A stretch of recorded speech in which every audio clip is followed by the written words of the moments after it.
Now, if there's something we've known for a while, that the iPad is great at reading books, watching videos, and even playing games. But there's one thing we don't know for sure, and it's if the iPad mini 1 is still worth it.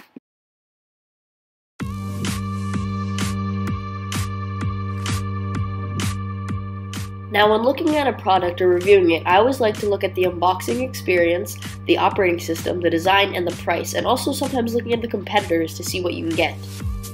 Now, when first unboxing the iPad, you can see it's a very clean design. You got the iPad up top and the Apple logos on the top and on the bottom. After you take off a bit of shrink wrap, you'll actually be able to start opening the iPad.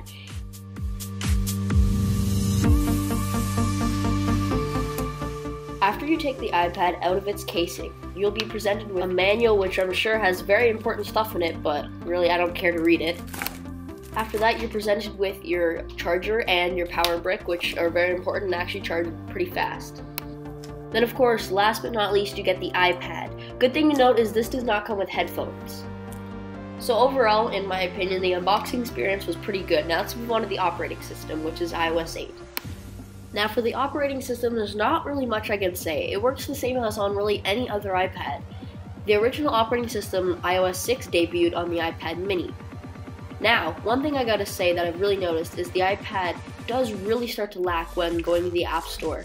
It may take sometimes 10 seconds, 20 seconds, or 30 seconds, or sometimes may even just crash and fail to load.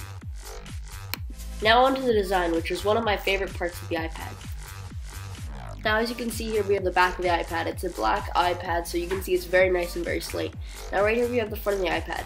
The iPad mini 1 introduced the thin bezels on the very side, which the iPad Air followed, which is very nice.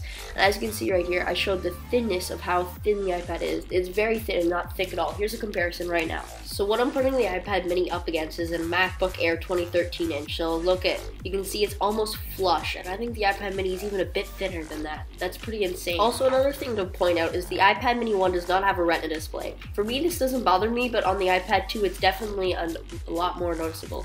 So that was the design of the iPad mini. I really like it. Now let's go on to the price.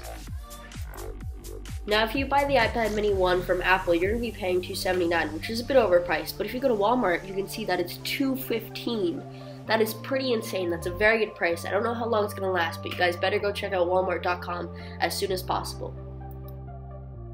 Now here's the iPad mini 1's competitor. It's the Nexus 7. It has pretty good specs too, and it now is only $197 now, so that means they're pretty closely matched on Amazon. So that's definitely worth checking out if you're into Android. Now that we've gone over unboxing experience, operating system, the design, and the price, I'd have to give the iPad mini a 4.3. The only cons of this iPad mini is the screen is a bit lower resolution, and it can be slow at sometimes running iOS 8. But other than that, I'd say it's a perfect tablet, and I say you go buy it. Thanks for watching. If you like this video, don't forget to like and subscribe. For more iPad mini news, you're already in the right place, TuffTech.